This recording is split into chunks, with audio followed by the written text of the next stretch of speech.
Hello viewers, I am Deepti. Today I am going to solve Improvement Examination ICSE Class 10 for the year 2025 for your subject Chemistry. So now section A, MCQs, question number 1, first part is Copper is a component in the alloy that is used to make medals. As you know, bronze के बनते हैं तो correct है first statement. Second is aluminium is used in making the alloy stainless steel. Aluminium नहीं iron use होता है stainless steel में, तो second statement is incorrect.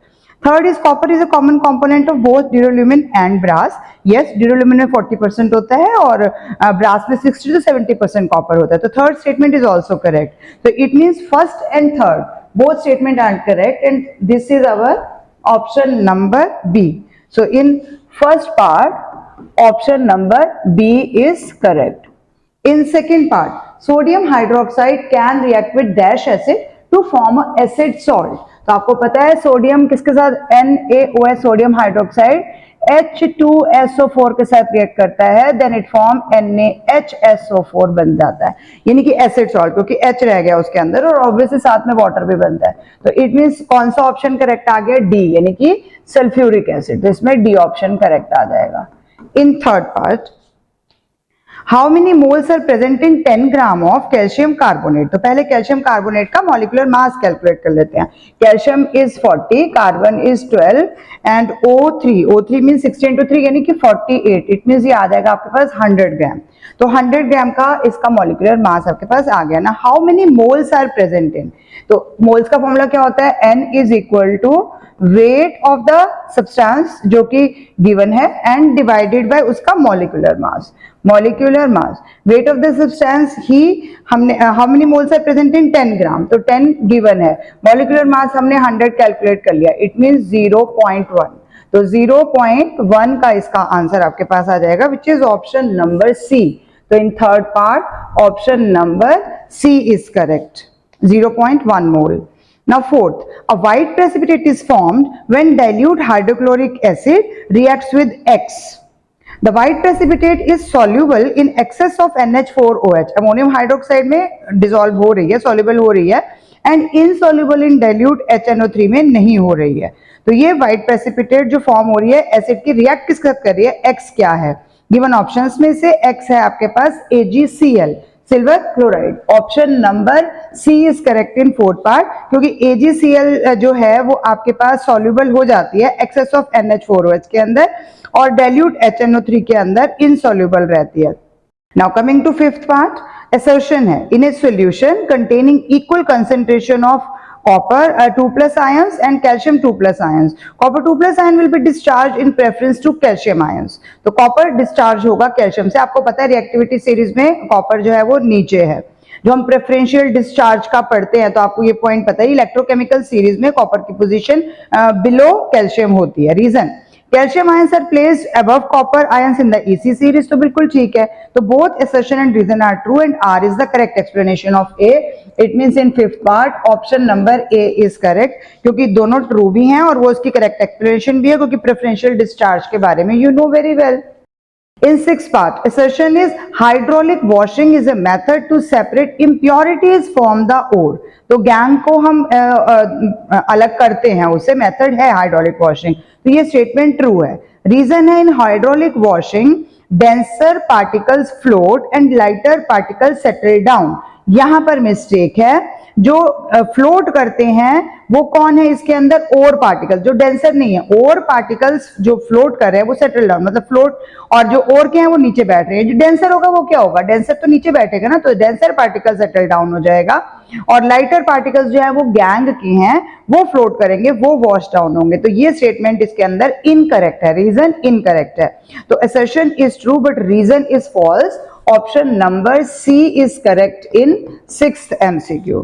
Now 7th, the oxide which reacts with both dilute hydrochloric acid and sodium hydroxide solution to form salt and water. तो कौन हो सकता है? दोनों से ही रिएक्ट करेगा. बेसिक ऑक्साइड तो नहीं हो सकता, यहाँ पर एम्फोट्रिक ऑक्साइड है. Option number B is correct in seventh part. जो एम्फोट्रिक होते हैं जब बेस से रिएक्ट करते हैं तो एसिड की तरह बिहेव करते हैं, जब एसिड से रिएक्ट करते हैं तो बेस की तरह बिहेव करते हैं. तो यहाँ पर आ जाएगा amphoteric oxide, option number B. फिर चाहे वो एल्यूमिनियम, जिंक, लेड, कोई सा भी ऑक्साइड हो सकता है. Now in eighth part numerical आ रहा है, which of the following will occupy the volume 2.8 liter. अब this is part number 8, option number 8। इसमें आपके पास 2.8 लीटर एट एसटीपी दिया गया है। कौन इसमें करेगा, तो हमें सबका निकालना पड़ेगा। 2 मोल्स ऑफ कार्बन डाइऑक्साइड, तो कार्बन डाइऑक्साइड का एक कितना हो गया, कार्बन का 12 आ गया, प्लस डाइऑक्साइड है तो O2 यानी कि 32, तो कितना आ गया 44, तो 44 आ जाएगा, और उसके हम दो यूज कर रहे हैं तो 44 इंटू 2 आ गया यानी कि 88 हो गया। हमें कितना बोला है, 2.8 लीटर ऑक्यूपाई करना चाहिए। Second is 7.1 gram of chlorine, तो 7.1 ग्राम है, 7.1 और डिवाइडेड बाय 71 ही क्लोरीन का मॉलिक्यूलर मास आ जाता है, तो कितने इसके पास मोल्स आ गए, 1/10 मोल आ गया। अब नेक्स्ट में है 8 ग्राम ऑफ सल्फर डाइऑक्साइड, तो 8 ग्राम लिया हमने सल्फर डाइऑक्साइड, सल्फर का 32 होता है और ऑक्साइड का भी 2 होगा तो 32 हो जाएगा। इट मीन्स 8/64 यानी कितना आ गया 1/8, 1/8 आपका आएगा, और 1/8 का अगर हम कैलकुलेट करेंगे नंबर ऑफ मोल्स के हिसाब से तो 2.8 डिवाइड बाई 22.4, तो 1/8 ही बन रहा है। यानी इसी के अंदर 2.8 में हमारा वॉल्यूम वाला फॉर्मूला क्या होता है, N इज इक्वल टू, जैसे weight of substance upon molecular mass होता है, ऐसे ही वॉल्यूम होती है हमारे पास उस सब्सटेंस की और डिवाइडेड बाय 22.4 होता है। तो इसी फॉर्मूला के अंदर हम इसको डालेंगे तो आपके पास यहाँ पर आया 1/8, इसको इक्वल करेंगे तो आपके पास सेम आंसर 2.8 लीटर आ जाएगा। तो our C option is correct in 8 part. और अगर आप डी को भी चेक करोगे तो 56 अपॉन कार्बन मोनो है, तो 56 अपॉन 16 प्लस कार्बन मोनो यानी 12 आ गया इसका कार्बन का, और ये कितना हो जाएगा 56 अपॉन 28 यानी कि 2 आ गया। तो जो मोल्स आ रहे हैं उसी के अकॉर्डिंगली हमने चेक करना होता है, तो 2.8 लीटर आना चाहिए था, जो कि हमारे को सिर्फ सी ऑप्शन में मिल रहा है। तो our in 8 part C option is correct. In 9 part, a salt solution which gives a reddish brown precipitate, कौन देता है, फेरिक। तो रेडिश ब्राउन प्रेसिपिटेट फेरिक होता है with NaOH and white precipitate with BaCl2 solution. तो कौन हो सकता है यहाँ पर, ये भी BaCl2 के साथ कौन देता है, सल्फेट आयन। तो इट मींस व्हाइट प्रेसिपिटेट किसकी बन रही होती है, BaSO4 की व्हाइट प्रेसिपिटेट होती है, यू नो। तो इसमें कौन सा ऑप्शन करेक्ट हो जाएगा, कौन सा सॉल्ट सॉल्यूशन है जिसमें आयरन भी है और सल्फेट भी है, यानी कि option number C is correct in 9th part, option number C is correct. Fe2SO4 thrice यानी कि ferric sulphate in 10th part. And alkane with molecular mass 44 किसका आ रहा है, 44 CH4 का आप चेक करोगे तो 12 + 4 यानी कि कितना हो गया 16 हो गया। C3H8 है तो 12 इंटू 3 36 और H8 मतलब 8, तो करेंगे इसको तो कितना आ गया 44, हमें 44 के लिए चेक करना था, तो option number B is correct. अगर आप बाकी में भी चेक करोगे तो 48 + 10 से मतलब मैच नहीं करेगा, तो option number B is correct. In 11th part the gas evolved in the diagrammatic setup given below turns calcium hydroxide solution milky, the gas evolved is, आपको पता है लाइम वाटर मिल्की कब होता है, जब कार्बन डाइऑक्साइड होती है उसके अंदर, वैसे तो सल्फर डाइऑक्साइड भी हो सकती है, बट यहाँ पर ऑप्शन नंबर सी करेक्ट है आपके पास, 11th ऑप्शन कार्बन डाइऑक्साइड सही है, क्योंकि यहाँ आपको सोडियम कार्बोनेट नीचे दिखाया हुआ है, तो Na2CO3 है, तो ये रिएक्शन आपको पता ही है कौन सी है, ये Na2CO3। सो हमें रिएक्शन लिखनी नहीं है, सिर्फ आपको समझा रही हूँ, Na2CO3 है और इसमें हमने CH3COOH लिखा ही हुआ है, उन्होंने वहां पर डाला है, तो फिर आपके पास सोडियम एसीटेट बन जाएगा, वाटर बनेगा और कार्बन डाइऑक्साइड बन जाएगा, तो हमें कार्बन डाइऑक्साइड के लिए लिखना था, तो ऑप्शन नंबर सी, जिसकी वजह से लाइम वाटर मिल्की होता है, this you all know. In 12th part, which gas is evolved when ammonia gas is passed over buff yellow lead oxide? तो क्या होगा वहां पर, कौन सी गैस इवॉल्व होगी जब अमोनिया को हम लेड ऑक्साइड के ऊपर से डालेंगे, तो कितना आया, option number C is correct in this case. 12th part again option number C is correct, N2 यानी कि नाइट्रोजन। क्या होती है इसकी रिएक्शन, लेड ऑक्साइड लिया हमने, बैलेंस करने के लिए 3 लगाना पड़ेगा, अमोनिया को पास करवाया, जब अमोनिया को पास करवाया तो आपके पास Pb अलग हो जाता है, देन वाटर आपका अलग हो जाता है और साथ में आपके पास नाइट्रोजन गैस निकलती है। Ammonia reduces yellow lead oxide to grey lead metal, ये आपको यहाँ पर ये दिखाई दे रहा है, इसीलिए यहाँ पर नाइट्रोजन गैस रिलीज हो रही है, option number C is correct. In 13th part 3 different solutions, X यानी कि सोडियम क्लोराइड सॉल्यूशन, Y यानी कि एसिटिक एसिड और Z यानी कि sugar solution were used for electrolysis by a student. When the circuit was completed, he noticed that the bulb glowed in the electrolytic cell containing किस में करेगा। अब पहला क्या है, NaCl, X क्या लिया हमने, NaCl। हमें चेक करना है कि किसकी कंडक्टिविटी अच्छी है। NaCl क्या होता है, स्ट्रॉन्ग इलेक्ट्रोलाइट होता है, तो ऑब्वियसली बल्ब ग्लो करेगा इसके अंदर। सेकंड आ गया आपके पास Y यानी acetic acid. Acetic acid electrolyte है, स्ट्रॉन्ग नहीं है लेकिन वीक है, तो इसमें डिम ग्लो करेगा, उतना ब्राइट नहीं ग्लो करेगा लेकिन डिमली बल्ब ग्लो करेगा, तो करना चाहिए। Z जो है वो शुगर सॉल्यूशन है, वो तो नॉन इलेक्ट्रोलाइट है, तो उसमें तो करंट पास ही नहीं कर पाएगा, तो इट मींस X में भी कर रहा है, Y में भी कर रहा है, तो option number A is correct in this case कि NaCl में भी करेगा और एसिटिक एसिड में भी करेगा। In 14th part, an element X has an electronic configuration 2,2, तो 2,2 मतलब K और L शेल में आपके पास आउटर मोस्ट में 2 आ गए, यानी कि उसकी वैलेंसी हम मान लेते हैं X है, तो X की वैलेंसी 2 प्लस हो जाएगी। The compound formed when X combines with oxygen is most likely to be, अब ऑक्सीजन की वैलेंसी 2 माइनस होती है, 2 प्लस है 2 माइनस है, हालांकि ये बेरिलियम है हमें पता है लेकिन हमने लिखना नहीं है, हमें X के नाम से दिया, हमने X ही लिखना है। और आपको पता है कैटायन बन गया और एनायन बन गया, और कैटायन और आयन के बीच में आयोनिक बॉन्ड होता है, जबकि आप हायर क्लासेस में देखेंगे कि इसकी एक्सप्लेनेशन थोड़ा चेंज हो जाएगी इस क्वेश्चन के लिए, लेकिन अभी 10th क्लास के हिसाब से इसका ऑप्शन डी ही आएगा, आयोनिक सॉलिड है ये। इन 15th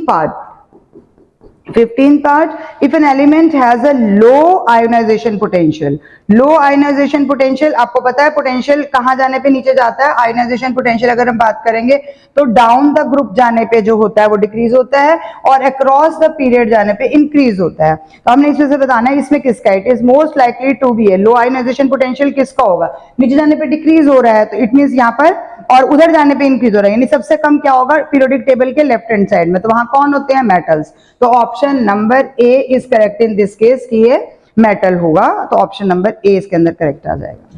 in question number 2 flow chart is given, क्योंकि इसमें कुछ चीजें आपको दिखाई नहीं दे रही है, क्वेश्चन पेपर मैंने आपका लिंक जो है डिस्क्रिप्शन बॉक्स में डाला हुआ है, आप उसमें से इजीली ले सकते हैं, प्रिंट आउट भी ले सकते हैं।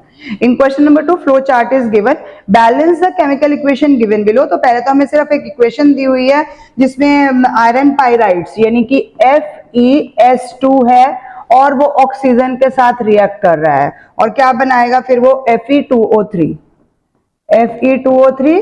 आपको पता है कि इसकी 2 रिएक्शंस आपके बुक के अंदर दी हुई हैं, तो ये आपको एक अलग वाली दी हुई है जो हम जनरली छोड़ देते हैं। FeS2 को बैलेंस करने के लिए हम क्या करेंगे, आयरन पाइराइड से यहाँ 4 लगाना है, 11 ऑक्साइड हम लेंगे, ऑक्सीजन के लेंगे, 2 Fe2O3 आ जाएगा और 8 SO2, तो ये आपका बैलेंस हो गया इसके अंदर।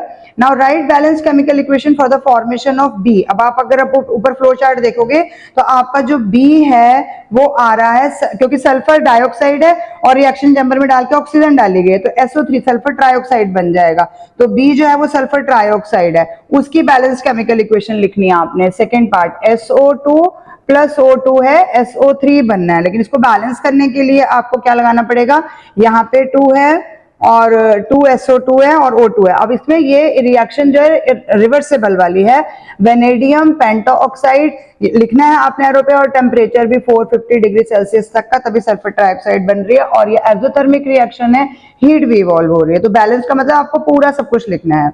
C means why is it necessary to convert B to oleum, मतलब वो कह रहा है कि SO3 को पहले हमें H2SO7 क्यों बनाना है, तो सल्फर ट्राइऑक्साइड को, क्योंकि sulphur trioxide does not dissolve in water, satisfactorily नहीं घुलता है, and gives a lot of heat and forms misty droplets of sulfuric acid, so it is first converted to oleum और उसके बाद फिर उससे अलग किया जाता है।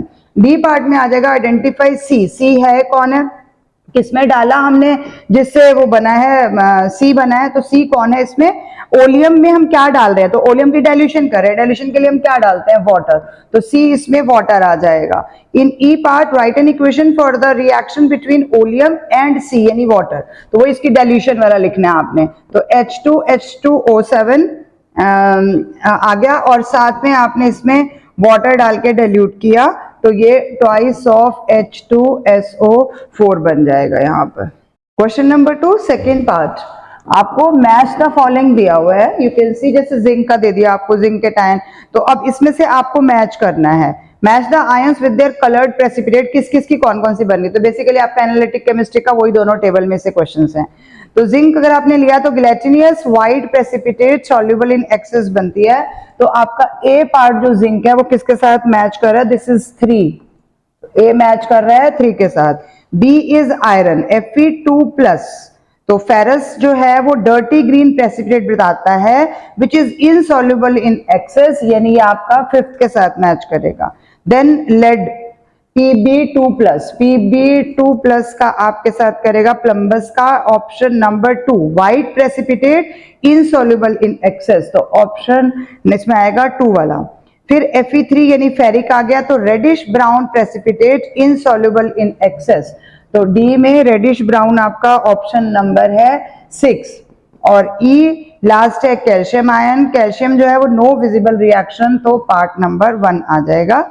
इसमें फोर्थ जो है वो blue precipitate soluble in excess, वो कॉपर है तो वो हमने नहीं लेना, तो A is correct with 3, B with 5, C with 2, D with 6 and E with 1। This is your question number 2 second part. Now coming to third part, complete the following statement, यानी कि फिल इन द ब्लैंक्स आ गए आपके, sentences complete करने हैं आपने। In A part, metal to be refined is kept at the dash during the process of electro refining, जिस metal की हमने रिफाइनिंग करनी है उसको कहाँ रखते हैं, तो एनोड पे उसको रखा जाता है। इन ए पार्ट आपका आंसर आएगा anode. This is third part of question number 2 itself.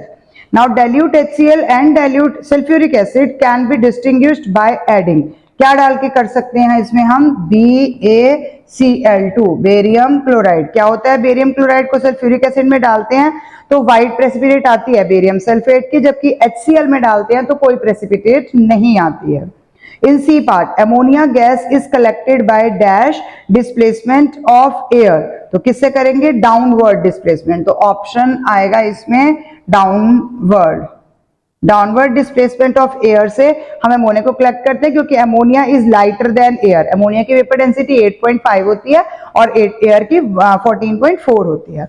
In part number D, the gas found when copper carbonate is heated is, तो कार्बोनेट जब भी हम हीट करेंगे तो कौन सी आएगी, carbon dioxide. In D part, in E, excess ammonia reacts with chlorine to form, जब हम अमोनिया को एक्सेस में लेते हैं तो क्या बनता है, तो हमारे पास N2 यानी कि नाइट्रोजन ही बनती है। दूसरा ऑप्शन दिया नाइट्रोजन ट्राइक्लोराइड, वो कब होता है, जब हम क्लोरीन को एक्सेस में लेते हैं। यहाँ पर हमने अमोनिया को एक्सेस में लिया तो नाइट्रोजन बनती है, और ये रिएक्शन पेपर की शॉर्ट रिएक्शंस में से ही होती है। जब क्लोरीन को एक्सेस में लिया तो आपके पास नाइट्रोजन ट्राइक्लोराइड बनता है। Now state the terms, our option number, इसका इसी क्वेश्चन का पार्ट नंबर 4 है। State the terms, A, a substance which when dissolved in water from hydronium ion as the only positive ion, तो कौन बनाते हैं, आपको पता है हाइड्रोनियम यानी H3O+ कौन बनाता है, तो एसिड। हम इसमें एसिड लिख सकते हैं या इसके मल्टीपल ऑप्शंस भी करेक्ट हो सकते हैं। अगर एसिड की जगह पे बच्चे ने एसिडिक कंपाउंड्स या फिर एसिड का नाम ऐसे दे दिया, क्योंकि हमने उन्होंने स्टेट बोला है तो हम जनरल वर्ड यूज कर रहे हैं एसिड। आप चाहो तो ब्रैकेट में HCl या HNO3 को और लिख सकते हैं। B, a type of covalent bond in which electrons are shared equally between the combining atom, यानी कि बिल्कुल सेंटर में इक्वली शेयर हो रहा है। अगर कर लेता तो वो पोलर होता, नहीं किया तो ये आ गया आपके पास non polar. Correct answer is non polar type of covalent bond. In C, the process by which a base metal is coated with another metal either to protect the metal or to give it a attractive appearance, तो ये हम क्या करते हैं, electroplating. Electroplating इसका correct answer हो जाएगा part number C. In D, the type of reaction characteristic for alkanes, तो एल्केन्स सैचुरेटेड होते हैं और इनमें रिएक्शन होती है सब्स्टिट्यूशन। सब्स्टिट्यूशन हम इसको SS से याद रख सकते हैं, क्योंकि सैचुरेटेड हैं और ये भी सब्स्टिट्यूशन भी S से है, तो आपको ऐसे याद रखना है। एल्केन्स में सब्स्टिट्यूशन होती है और इन और आइन अनसैचुरेटेड में एडिशन रिएक्शन होती है। In E part, the substance which oxidises the other substance and itself get reduced, खुद रिड्यूस होके दूसरे को दे रहा है, तो कौन हो गया, ऑक्सीडाइजिंग एजेंट। एजेंट खुद नहीं खरीदते, दूसरों की खरीदने में हेल्प करते हैं, तो ये दूसरे सब्सटेंस को ऑक्सीडाइज करवा रहे हैं। अब इसके बाद आगे आपके स्ट्रक्चर बनाने वाला, यानी ऑर्गेनिक केमिस्ट्री में स्ट्रक्चर आइडेंटिफाई करना या ड्रॉ करना, 5 मार्क्स का हर साल हर बार पेपर में आता ही है। नाउ 5th में आपका फर्स्ट आ रहा है ब्रोमोइथेन, ब्रोमोइथेन मतलब इथेन बना लिया आपने नॉर्मल 4 हाइड्रोजन और एक पोजीशन पे आपने कहीं पे भी ब्रोमीन रख देना है, बाकी सब पे आप H रख देंगे, एक पे ब्रोमीन रखेंगे, this is bromoethane, normal saturated bond है। मीथेनल, मीथेनल मींस आपके पास एक कार्बन, एक डबल बॉन्ड और एक hydrogen, this is methanal. Aldehyde group की पहचान Al से हम करते हैं। Third is but two yne, but two yne मतलब 4 की चेन है, 4 की चेन में 2 पे आइन है, तो एक को छोड़ के दूसरे पे आइन यानी कि ट्रिपल बॉन्ड, ये हमने लगा दिया, तो ये वाला सैचुरेटेड हो गया, यहाँ पर हाइड्रोजन की कमी है, यहाँ पर है, इधर 3 4 हो गए, इसके 3 4, आपको देखने हैं कि चारों वैलेंसीज कार्बन के सेटिस्फाई होनी चाहिए, तो हाइड्रोजन सिर्फ इन्हीं पोजीशंस पे आएगा, बाकी सब पे हाइड्रोजन नहीं लगाने की जरूरत, वो ऑलरेडी बैलेंस हो जाएगा वहीं से। This is but two yne को अगर हम यहाँ से नंबरिंग देंगे तो दिस ये 2 पोजीशन पे, उधर से देंगे तब भी बन जाएगा।